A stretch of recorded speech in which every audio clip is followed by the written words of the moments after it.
We shall begin with Dato' Paul. Okay, I think you have heard what it's all about. So we prepared to take questions from you. Any questions? If we can answer, whatever. Clarification, question. First on the UNCAC report, since it's come up last year and there are a couple of recommendations and obligations to implement. One is the independence of the MACC. Could you just elaborate on what's the, Okay. when's that going to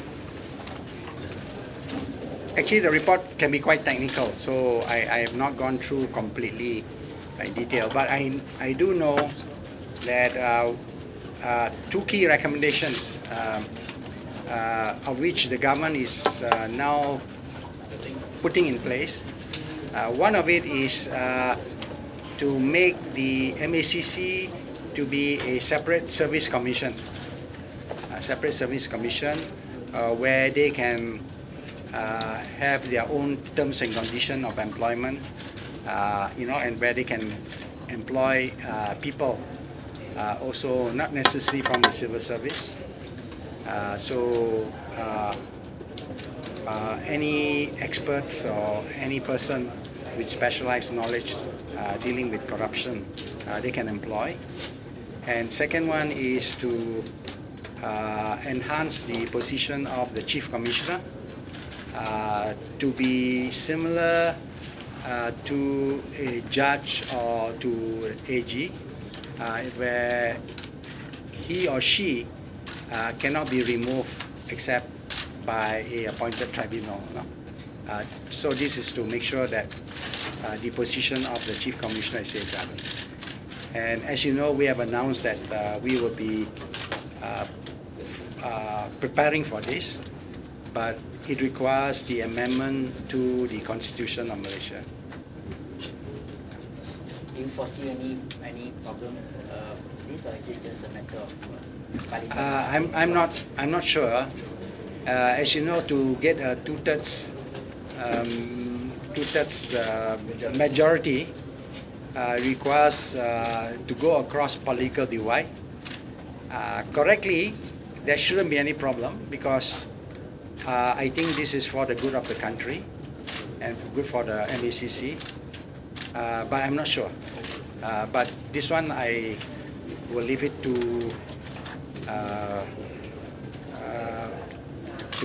the Prime Minister, other members of Prime Minister, my colleagues to follow it through. If I may say. Maybe Tan Sri, you're more familiar. Yeah, with regard to this matter, number one, we would like to the public, Malaysian citizen, to understand MACC is independent. We want to make MACC an independent body that truly free from any form of pressure whatsoever. There's no such thing. Since SPRM was formed in 2009, now it's high time for us now. And I'm for the chairman of the Sunjaya Khas and pencegahan rasuah ataupun in Parliament, whereby our committee consists of 7 members and comes from all parties, from our political party in the Parliament. The opposition, all opposition parties are represented. So it's a question of collective responsibility. The point is that now, what we are going to embark, what we're going to do is something good for the country, for the public, and everybody.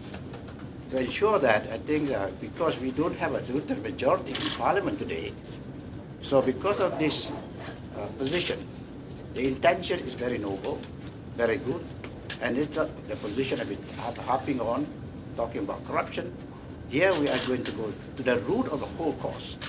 So in order to ensure to get a two-thirds majority, we have representatives from the political parties. They are with me. And then I would like to inform you that in principle, our Honourable Prime Minister is agreeable to it on condition, on a very important condition, at no time that we can put up a bill and later not being supported. Yeah. We cannot afford that. So here it's up to the political parties of this country to come up and show to the world that we are here truly independent, we have our mind. If something is good for the country, why not? Forget about our political divide. That's what our minister said just now. This is very important. I think this is, we have made our recommendation to the Prime Minister. I think every member representing the opposition party personally have told me, evidenced to me that they are supportive in it.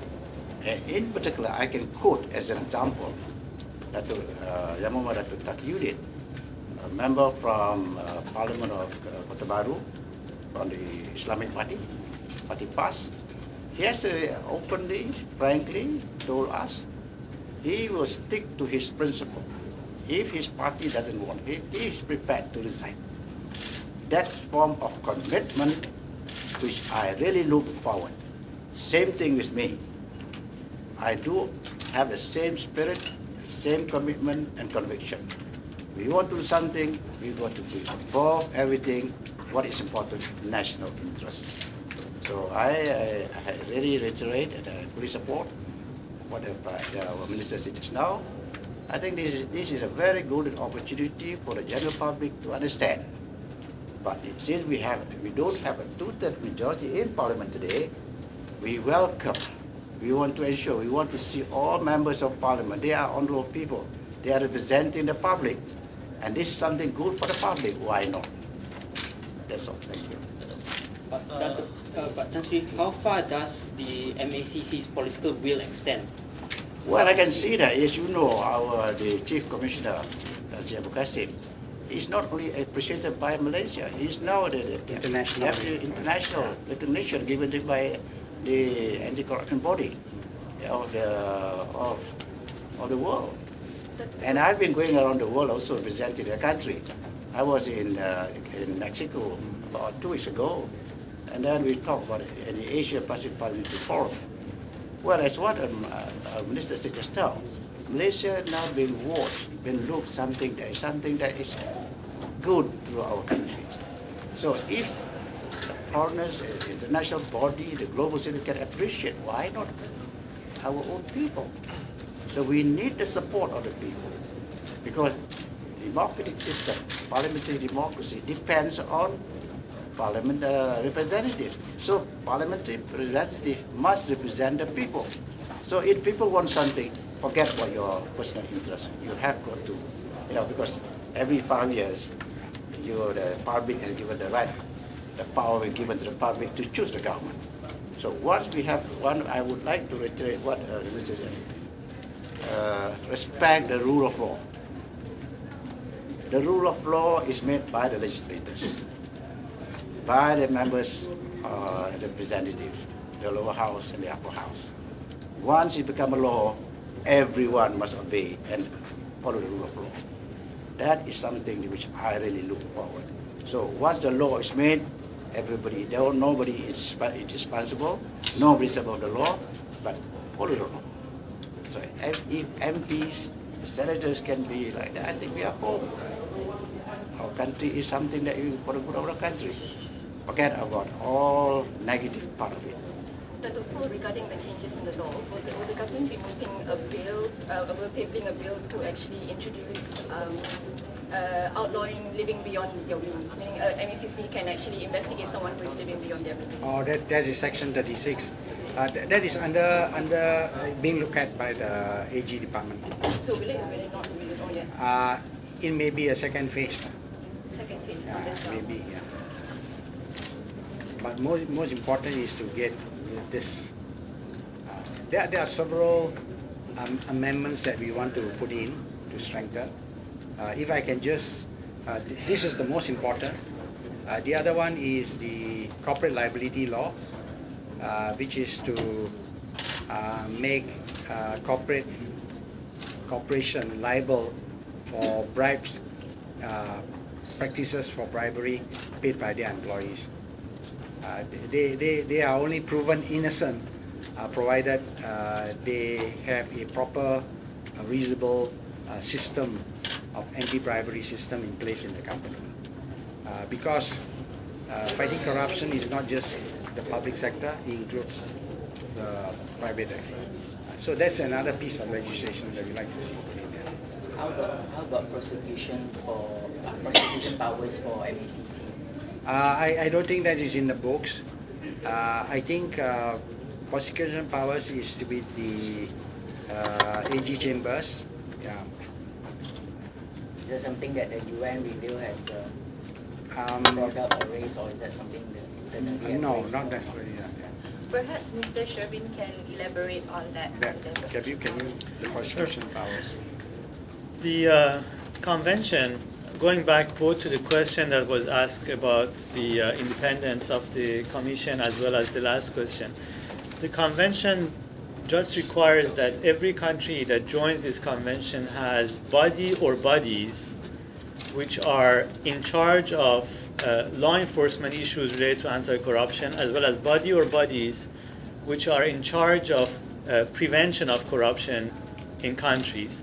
It also requires that these body or bodies, which can be multiple kind of entities at the national level, enjoy independence from undue influence and be provided with adequate resources to do their job. It doesn't prescribe what form these entities should take. It cannot do that because countries have very different environments, very different legal traditions, very different kind of institutional setups and so on. What's essential is to make sure that these independent bodies exist. So as long as there is an independent body which is in charge of investigation, as well as it could be another body which is in charge of prosecution, that requirement is fulfilled. So it doesn't necessarily require that all of these powers be concentrated in the same institution. And in fact, I think the reviewers were kind of highlighted some of the institutions which are involved in this work in Malaysia, including the Malaysian Anti-Corruption Commission. They were just suggesting that this issue of dismissal or replacement, which is not addressed in the law, could pose a risk that could be addressed. And we understand that this process is being undertaken, and hopefully that can be addressed. But it could be different entities that are in charge of law enforcement, and very often countries have several entities which are in charge of law enforcement in the area of anti-corruption. So all these amendments will be appearing in the coming session? For the second one later this year? Perhaps the corporate liability may appear earlier because that's just amendment to MACC Act. The constitution one probably will appear in the later part of the year. So anything on political funding? No, nothing on political financing at the moment because they needs to look at it carefully. Yeah. In Section 36 is the same as the Constitution, or No, it's the MACC Act. I mean, would it be tabled the same as the Constitution change, or later on still? Later, yeah. I have a question for Mr. Sherwin. Compared to other countries who took a long time, how did Malaysia manage to complete the review in 1 year? In general, the way that countries handle this, we don't get into too much detail of the process because that's a confidential kind of part of the process. But nonetheless, I have to say Malaysia was quite fast in fulfilling the requirements of this review. And I understood from talking to my colleagues in the Secretariat who were involved, this was in great part due to the preparation that took place before the official process began. I mean, that we consider a good practice, and we encourage other countries to follow the same model of starting their preparation well in advance so that they can actually complete the process in a timely fashion. So Sherwin, could you explain to us a little bit about the weaknesses that was identified, and what do you think are the areas that Malaysia can strengthen? Generally, I wouldn't be talking about my own opinion on this. This is actually the report that was prepared by reviewers, the experts from 2 other countries which looked at the anti-corruption efforts and the implementation of the convention in the convention. Bear in mind that this didn't cover all areas of anti-corruption work. It was focused on half almost of the convention on law enforcement and criminalization and international cooperation. So some issues will be looked at later. But as I said in my earlier remarks, a few kind of areas where the laws could be refined further, there could be more clarity in the law, or sometimes where the scope of the corruption offenses could be broadened. So one example is the question that was earlier asked on illicit enrichment. It's addressed, I understand, in the current law, but the scope of that could be broadened. Right now, apparently, they look at illicit enrichment only if there is an investigation ongoing. This issue will be also looked at. But the kind of one recommendation was that this be broadened to also be able to start investigations related to illicit enrichment, which was the question that was posed earlier. Same, also another number of areas which are all actually addressed in the Malaysian law, as far as I understand, but they could still be refined or a bit broadened, including trading in influence is another example, which is kind of included, but it could be a bit broader notion to include people who use real or supposed influence to basically engage in acts of corruption.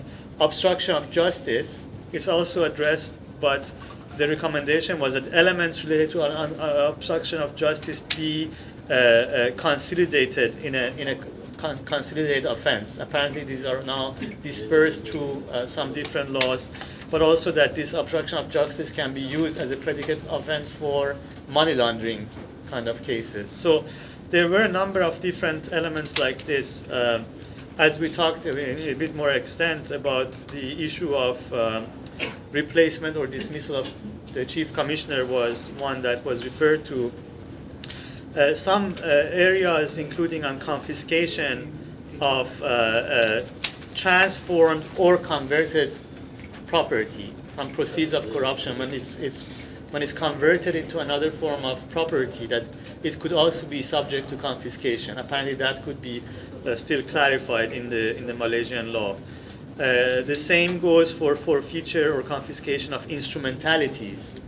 The properties which are used as instruments for use in corruption offenses, that they could be also subject to confiscation and forfeiture. In the area of international cooperation, I didn't go through all the different elements. There are a number of others similar kind of fine-tuning. There was also in the area of international cooperation some suggestions to improve some of the practices related to international cooperation. Having said that, I think overall it was observed that the International Affairs Division of the Attorney General's Chambers and other institutions engage very proactively in international cooperation, which is seen as a positive kind of element in the work with other countries. So these 23 good practices makes Malaysia number one. That is not something that we look at that way, because one element which is very important in this whole review process is that the governments, the member states of UN and the state parties to the convention decided that this review process should not include any ranking. So unfortunately, or perhaps fortunately, either way you can see it, we don't use this review as a means of ranking countries, because it's also a bit perhaps unfair or difficult to compare different countries with each other. It's a bit of comparing apples and oranges. So we don't use the review process as a means of ranking. You can of course get your own conclusions. I have to say, yes, there is a considerable number of good practices which were presented in the report, but we do not compare it with the other country reports.